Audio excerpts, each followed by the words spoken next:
E agora a gente fala sobre a importância dos agricultores utilizarem plantas para adubação verde e também a cobertura de solo. Pesquisas mostram as vantagens da utilização. Quem trabalha na lavoura sabe que cuidar do solo é sinônimo de maior produção e, com isso, também mais lucratividade. E é por isso que utilizar plantas para adubação verde e cobertura de solo pode ajudar nessa hora. A nossa equipe foi até a estação experimental da Epagre em Ituporanga. Esse pesquisador falou sobre as vantagens de utilizar essas plantas. Tem uma série de vantagens, né? Uma das principais, por exemplo, é o controle da erosão, né? E aí isso tem um papel fundamental, né? Que um ano chuvoso, como a gente teve no último ano, então a gente perde toneladas ou milhões de toneladas de solo que vai parar, por exemplo, com a enchente lá em Ituporanga, lá em Rio do Sul, lá nas cidades onde vai ter esse alagamento. Se eu tiver uma planta de cobertura no meu solo, eu vou aumentar pelo menos 50% a infiltração de água. Isso até vai ajudar a reduzir perda de solo para o agricultor, perda de nutriente, perda de água. Vai ter uma estruturação maior do solo, você vai ter uma melhor física do solo, uma melhor disponibilização de nutriente para as plantas. Tudo isso vai reverter numa maior produtividade. Dezenas de plantas podem ser usadas para fazer a adubação verde e a cobertura de solo. Hoje nós temos várias espécies que a gente pode acompanhar aqui na Estação Experimental de Ituporanga, né? Basicamente são leguminosas, como essas plantas, esse conjunto de plantas que está aqui, as gramíneas, são mais adiante ali, e um conjunto de algumas outras plantas, o trigo murisco, que é da família das poligonáceas, e o girassol, que é da família das compostas, né? Então são poucas famílias que a gente tem para fazer a rotação de cultura, basicamente hoje leguminosas e gramíneas, mas todas elas com essa boa condição de produção de massa aqui, o que é importante para a nossa região, para a rotação de cultura, para a fixação de nitrogênio, estruturação do solo que a gente está trabalhando em cima, concorrência com ervas daninhas que a gente pode observar aqui.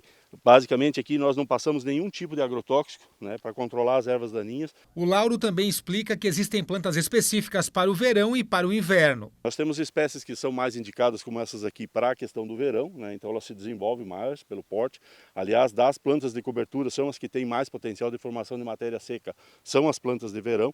Mesmo a gente utilizando elas no final do verão, que a planta já percebe que o dia está começando a diminuir a intensidade luminosa, né, e ela diminui um pouco também o seu porte, tanto que depois a gente pode observar na unidade que foi semeada em fevereiro, que é considerada uma safrinha, né, a gente pode observar a diminuição do porte.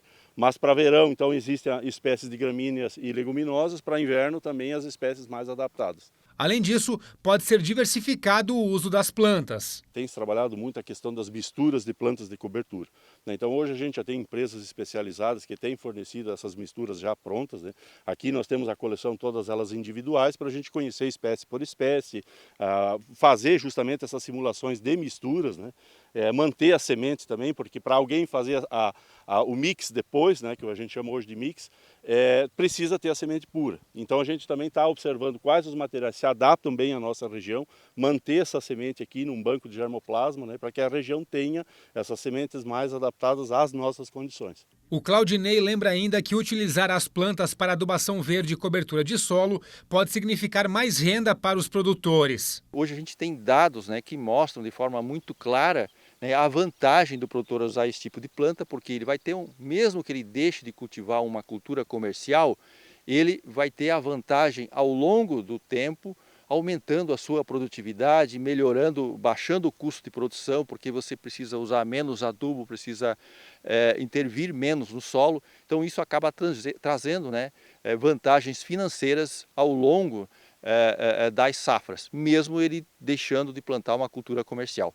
Um exemplo que a gente tem aqui na cultura da cebola, se a gente usar planta de cobertura, usar o sistema de plantio direto, a gente tem um ganho aí em torno de 5 a 6 toneladas de cebola a mais por hectare que o produtor vai colher.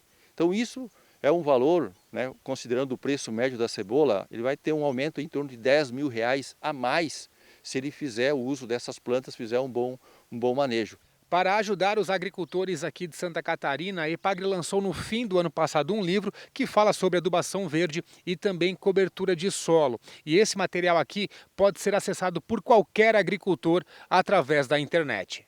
Esse livro foi recentemente lançado e ele consta com 44 espécies de plantas de cobertura também hoje chamadas de plantas de serviço, porque são muitas as funções, os benefícios que elas trazem, né? E ela foi um trabalho conjunto de pesquisa e extensão, trazendo para esse material toda uma história, fotos nossas, né? Toda a história da pesquisa com plantas de cobertura. Também é possível acessar um aplicativo para ter acesso a informações. Então tem um QR Code na publicação, né? E ele conversa com o aplicativo. E nesse aplicativo estão todas as informações desse documento, mas que possibilita fazer filtros, né? Procurando espécies mais rápidas, qual que é melhor para verão, mais rápida, também polinizadora, né?